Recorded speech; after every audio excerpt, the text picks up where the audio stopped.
Muy buenas tardes, estamos aquí en el Millefleur, en el mejor bistró francés de Santiago, para llorar un poco, para hablar de Francia. No estamos en Francia, pero esto al menos nos evoca París. París llora y nosotros también lloramos. Estamos hoy día aquí con Cristian León, que es especialista en catedrales góticas francesas, o sea, ya no puede ser más específico, Cristian. Y lo más importante, profesor de la Red Cultural, que hoy nos acompaña para llorar juntos y para explicar un poco qué estamos perdiendo, Cristian. ¿Estás con pena? Mucha pena, la verdad es que ha sido doloroso desde ayer, ya 24 horas más o menos llevamos con el tema, eh, en que nervioso y con pena y nerviosos de que la iglesia siguiera sufriendo más daño y colapsaran las bóvedas, que vinieran daños aún mayores y que fueran ya irreparables. Y gracias a Dios se contuvo y ahora hay que mirar con la visión puesta en el futuro y con el optimismo de que la iglesia la vamos a reconstruir entre todos y va a volver a brillar como fue antes, Bueno, digamos. por Así lo menos ya hay que, recursos, viste que sí, se pues, pusieron ahí. ahí, Qué impresionante la gente que mm, de alguna manera tiene la posibilidad de dar los recursos, pero lo rápido que se movieron. Así mm. que ya, Pero además fíjate que hay una cosa bien tensa, porque está la familia Pinot, que tiene que estar sí, está asociada con la champagne y estas cosas, y la familia Arnaud, que tiene que ver con Louis Vuitton y todas las marcas de ropa. Ambos, uno puso 100 millones de euros, otro puso 200. Otro millonario también de más bajo perfil también puso otros 100, creo. Pero también la gente sí. al tiro llenó y también llegó a una suma de la persona anónima, del laico de a pie ahí que puso plata por reconstruir su iglesia, su catedral. Entonces también tiene una cosa muy bonita, como un esfuerzo colectivo, donde todos ponen y todos dan lo que tienen y el artesano pondrá su trabajo y la gente que tiene dinero, el burgués, ¿no es cierto? Y la gente más rica pondrá todo su dinero. Pero así fueron las obras medievales, una obra colectiva hecha entre todos. Mm, Bueno, eso es el espíritu de la catedral en general, o sea, exactamente. cada pueblo hizo su catedral. Notre Dame, en relación a las catedrales góticas francesas, porque el gótico nace en Francia, Mm, Saint-Denis es mm, la primera, mm. ¿qué representa dentro del gótico francés Notre Dame en sí? ¿Qué Claro, particularidad tiene? ¿Qué ya. cosas están en riesgo? A ver, la iglesia, como tú bien dices, con la abadía Saint-Denis se inicia el gótico en el año 1135-1140 y podemos decir que la Catedral de Notre Dame de París, que comienza el año su primera piedra gótica, el año 1163, y que culmina más o menos en 1250 las principales obras, o sea, ya cerrar toda la nave con las torres y todo. Después hicieron la hora de finalización llegaron hasta 1315, algo así, pero podemos decir que la catedral de Notre Dame de París es la última catedral del gótico primitivo. Es decir, una iglesia que comienza primitiva, pero va a terminar en En el estilo, auge. el auge del gótico clásico. Entonces tiene todo el proceso, podemos decir, de un gótico experimental hasta un gótico maduro. Y eso se puede ver en el desarrollo de la iglesia, y esa parte se conservó gracias a Dios. Así que, mira, lo mejor de las obras se salvaron. De Notre Dame se salvó, así que es también un aviso de esperanza, un signo de esperanza para lo que venga después. Bueno, el rosetón, digamos, porque de los rosetones los dos son impresionantes, pero había uno que era Mm, particularmente antiguo, el otro mm, tenía sí, reconstrucción, porque sí, no se nos puede olvidar que sí, ha habido sí, mucho vandalismo en la historia. sí, Notre Dame sufrió varias veces. sí, pues. Y la principal de todas fue sobre todo la Revolución Francesa, que botaron toda la escultura de todos los dioses, o sea, De los de reyes, los reyes de Judá, que claro. pensaron que eran los reyes de franceses, y Y los los botaron todos, y los decapitaron. decapitaron, los tiraron para abajo, y rompieron todos los programas iconográficos de la fachada occidental, que eran bellísimos, y toda la labor que hizo Viollet-le-Duc, que fue este gran arquitecto restaurador del siglo XIX, que estudió un poco el estilo gótico y sus libros sobre una especie de diccionario razonado de las técnicas constructivas del gótico, y a partir de eso propuso la fórmula de restauración de la iglesia, que era devolver a la iglesia su estado original, digamos, que era el estado más puro posible, pensado por los arquitectos que le hicieron, cuyos primeros arquitectos también su nombre desconocemos. Conocemos a la segunda camada de arquitectos, Sí. digamos, ya de la segunda parte, pero los primeros no los conocemos, pero él restituyó a ese estado original lo más parecido que él pudiera pensar que fuera posible. Bueno, hoy en la mañana escuchaba gente hablar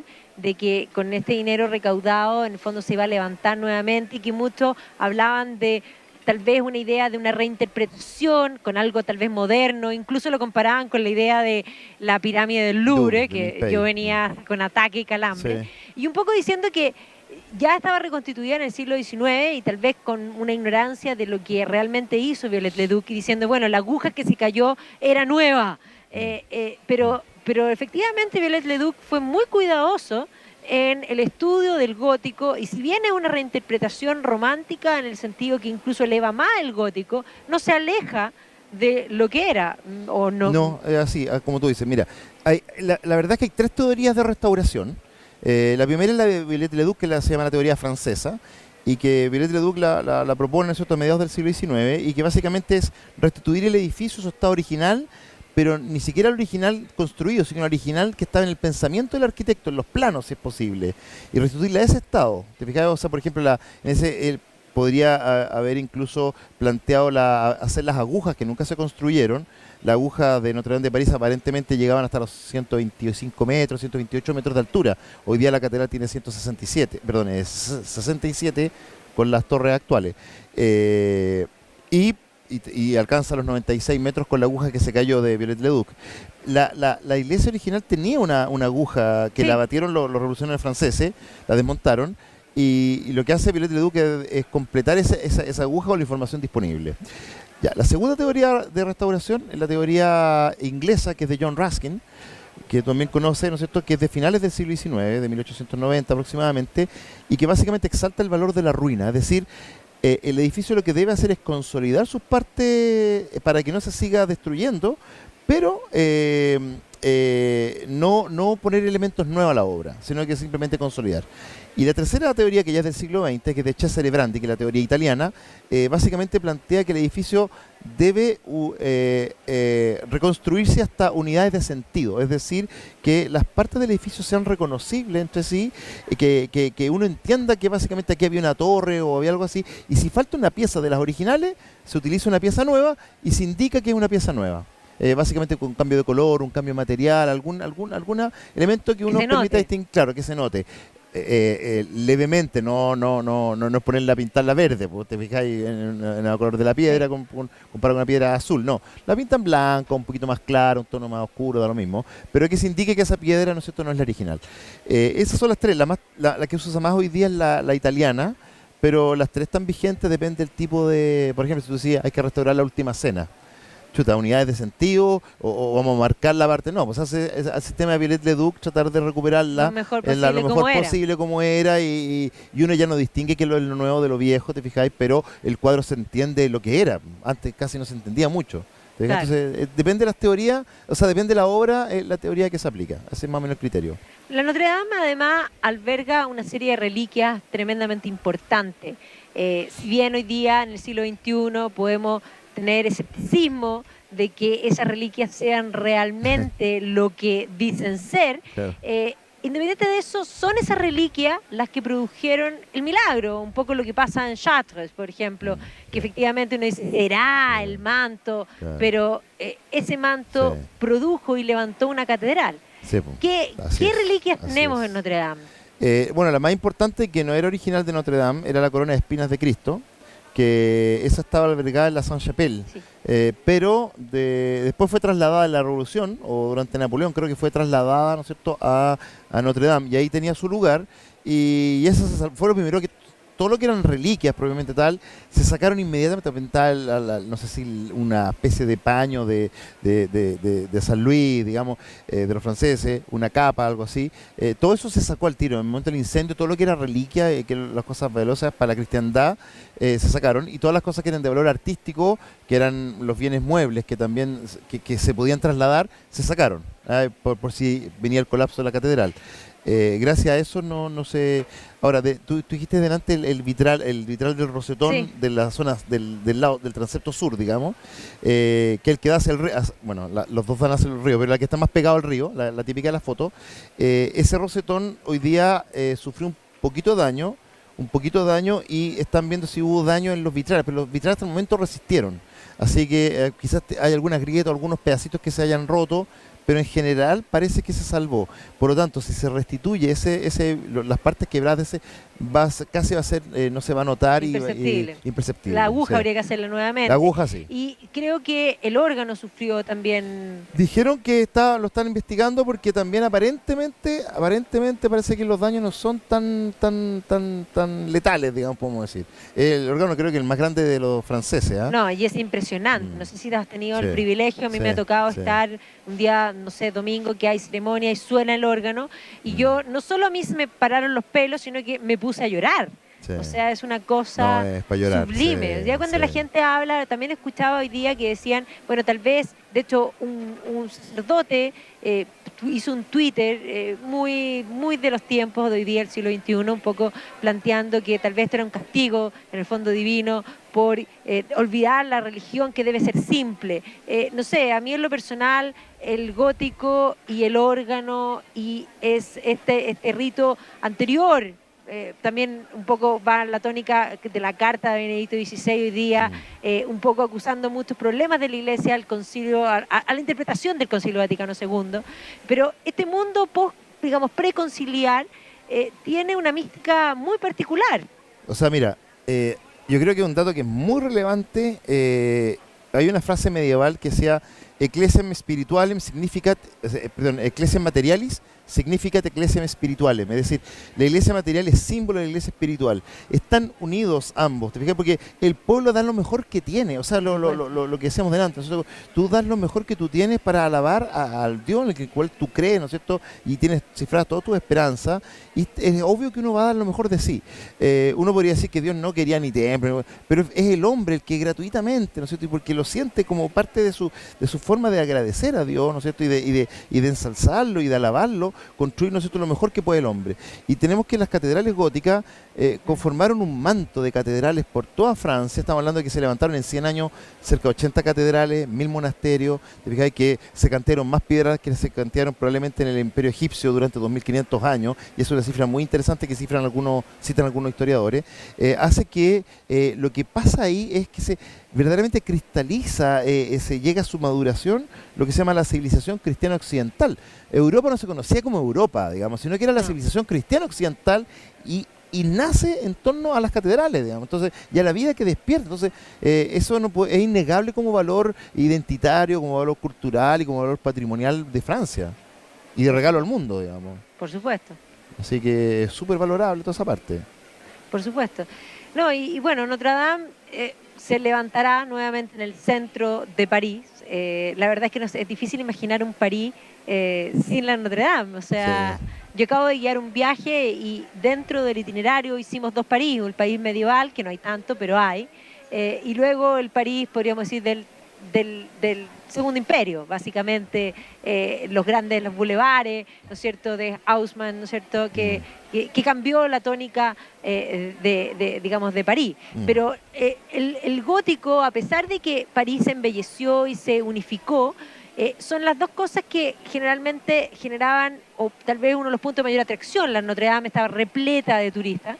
Eso hizo pensar ayer que podía ser un atentado, porque si había un lugar atentable, era en el fondo la Notre Dame, por lo mismo, por la cantidad de turistas. Y bueno, y el otro gran punto es la Sainte-Chapelle, ¿no es cierto?, que tú bien te referiste, que ahí donde estaba la cruz, o sea, digamos, la corona de espina de San Luis, que sigue siendo la joya del gótico mundial hasta claro, el día de hoy. Es el símbolo, también, claro. Tenemos la última del gótico primitivo, que es Notre Dame de París, y tenemos la estrella del gótico radiante, que es la Sainte-Chapelle, que están a unos pocos metros, digamos, enfrentadas, claro. Y que la torre, la aguja, también la batieron los revolucionarios franceses, hacia 1794 más o menos, botaron la torre de la Sainte-Chapelle, igual que la de París, es que la de Notre Dame de París. Entonces, claro, hay un tema ahí de destrucciones, y además que hay otro dato, que la otra iglesia que era clave de la época del Imperio de Napoleón, que era la iglesia Saint-Sulpice, que está también a 3-4 cuadras de allá, se había quemado hace 2 semanas atrás. Entonces también había como que uno empieza a decir, chuta, ¿qué está pasando? Digamos que hay una cosa intencionada, además que uno podría decir, chuta, una respuesta del mundo islámico, a lo mejor al mundo católico por el atentado que hubo en Nueva Zelanda, te fijáis en la mezquita, entonces uno podría decir, chuta, pero mira, gracias a Dios parece que no es eso lo que está pasando. Fue un accidente de las personas de restauración, probablemente con las máquinas de soldadura que estaban sacando todas las estatuas de las esculturas de la aguja, que gracias a Dios la habían sacado también, que tampoco se fundieron, porque se habían fundido en el incendio ayer y la habían sacado retirado justo antes. Así que en ese sentido yo creo que, a pesar de que es muy doloroso y muy triste, como decimos, que lloramos y no dormimos y estamos apenados, probablemente los daños son todos recuperables y va a poder gozar de regreso en gloria y majestad, su esplendor original, a lo mejor en un tiempo quizás no tan largo, no tan largo quizás. Ojalá que no sea tan largo. Bueno, en todo caso, lo bueno, porque siempre uno trata de sacar algo bueno, hoy hay un interés por lo gótico, por la catedral en sí, que siempre estuvo, pero mientras estuvo la gente lo daba por sentado que estaba. Basta perder algo para que se haga presente. Y nosotros, bueno, tenemos el privilegio de contar contigo como profesor de la red cultural de hace muchos años. Sí, del inicio. Del inicio. Y efectivamente has hecho muchos cursos de arte y has hecho varias veces el gótico. Pero yo quisiera hacerte una invitación abierta en este momento digamos, de interés particular, que va a florecer aún más este interés, de que hagamos un pequeño curso, a lo mejor de 4 sesiones, de las catedrales de Francia, con un capítulo especial de la Notre Dame. Pero me encantaría, así que es el momento. Yo creo que lo que dice Magdalena es muy valioso y muy valorable, porque creo que hoy día está existiendo una especie de retorno a ese mundo. Fíjate que la Catedral de París, la gente, estamos hablando a comienzos de 1800, la gente ni la miraba, la encontraba horrible y no estaba dentro de las cosas que uno visitaba. Y de repente Víctor Hugo escribe la novela, ¿no es cierto?, Nuestra Señora de París, que hoy día se conoce con el nombre del Jorobado de Notre Dame, a comienzos del siglo XX, del siglo XIX, y hace 3 ensayos. Uno describe el París medieval, otro describe la Catedral de Notre Dame, y otro que hace un texto maravilloso, que es un ensayo que se llama Esto matará a aquello, que básicamente trata de cómo el lugar del conocimiento era la catedral, y que fue desplazado por la imprenta, que ahora el conocimiento es como un pájaro que se va y que vuela. Antes uno iba en peregrinación a la montaña, que era la catedral, a encontrarse con el conocimiento, y básicamente eso lo puso de moda, y la gente empezó a mirar la catedral, y desde ahí, desde 1804 y en adelante, y después con las intervenciones de Viollet Leduc, la iglesia fue puesta como en valor y la gente nunca más la dejó, se transformó como en la hija predilecta, ¿no es cierto?, de los franceses. Podríamos decir que Quasimodo salvó la catedral de Notre Dame. Así es, a pesar que Quasimodo ya no tenga donde dormir, pero ya la vamos a encontrar casa, mientras tanto podemos decir que él la salvó la catedral, sí. En ese momento, y espero que ahora los fieles de Francia y las fuerzas vivas de la iglesia que despertaron, que también fue muy bonito verlos arrodillados en los puentes y cantándole a la Virgen con voces maravillosas. Entonces, una cosa súper interesante. Quiero agregar una cosa más si tenemos tiempo, de la Catedral de París. La Catedral de París es la última que construyen los matroneos. Tú te fijaste cuando fuiste a Notre Dame de París, que tenía lo que se llaman las tribunas altas sobre las naves laterales. Hay unos espacios que son para 1500 mujeres. Ahí en ese lugar iban las mujeres que asistían con los niños, y se llaman matroneos porque iban con las mujeres con los niños, porque el culto estaba separado. Los hombres iban abajo y las mujeres arriba. Pero en Chartres, que se comienza a construir, pensemos que la Catedral de Notre Dame de París se construye entre 1163 hasta 1250, y entre medio se empieza a hacer un pueblito cerquita de ahí, ¿no es cierto?, en Chartres, que tenía, no sé, si París tenía 80.000 en esa época, Chartres tenía 15.000, 18.000 habitantes. Se empieza a construir entre 1196, después de un incendio, igual que el claro, era una basílica, claro, en el fondo una catedral románica. Románica, claro. En 1196 comienza a construirse esta catedral, que no consideró en su plan hacer tribunas altas. Es decir, consideró que siempre las mujeres con los hombres deben ir juntos en la nave principal. Y esa cuestión fue súper interesante, porque esto hace que Notre Dame sea la última iglesia que presenta matroneo. La de Rouen, que también estaba en construcción en esa época, se da cuenta que los franceses no están construyendo los matroneos y la paran. Entonces está toda la estructura como para hacer los matroneos, pero no las hacen. Entonces, bien interesante. Y en ese minuto podemos decir que las mujeres pasan a formar parte junto con los hombres, y desde ahí va a surgir una expresión profana, todo este mundo que se va a llamar el amor caballeresco, pero el ideal caballeresco y el amor cortés, que son expresiones, podemos decir, profanas, de este sentimiento religioso que es la piedad mariana. Entonces aparecen las mujeres místicas, las visionarias, las mujeres intelectuales. Empieza a haber una eclosión con las mujeres. Se civiliza el tema de la guerra. Ya no es esta guerra cruenta donde a los prisioneros le cortaban la cabeza, sino que ahora se negocia el rescate. Si dos pelean, uno se cae la espada, le dan tiempo para recoger y pelean en igualdad de condiciones. Si están peleando a caballo, uno se cae, el otro se baja y siguen peleando a pie. O sea, cambia todo ese tema y se empieza a civilizar la guerra en virtud de la mujer. Entonces, como un tema de ahora que está en boga el tema del feminismo, también interesante mostrar la imagen de la mujer que cobra en el siglo XII y XIII, porque realmente es fantástico, y yo insto a los historiadores, no sé, a las historiadoras, a que se metan en ese, porque realmente es fabuloso lo que está pasando. George Duby, cuando sacó La mujer del siglo XII, sacó el tomo 1, y había tantas que pudo sacar el tomo 2. Y después un tercero, claro. O sea, y después sacó un libro de historia de la mujer, que le abarca 6 tomos y le dedica uno entero a las medievales, claro. Exactamente. No, bueno, va a ser fascinante para todos los que quieran saber más, porque esta entrevista, la verdad es que yo me podría quedar conversando la vida entera, Cristian. Sí. Que vamos a ofrecer ahora en la Red Cultural, en los próximos meses, y si no es el próximo mes, vamos a tratar de que sea ahora en mayo, un curso sobre las catedrales góticas de 4 sesiones, y vamos a dedicar una exclusiva a Notre Dame de París. Lo esperamos, así que se van a entretener. Gracias, Cristian. Muchas gracias por acompañarnos. Gracias a ustedes.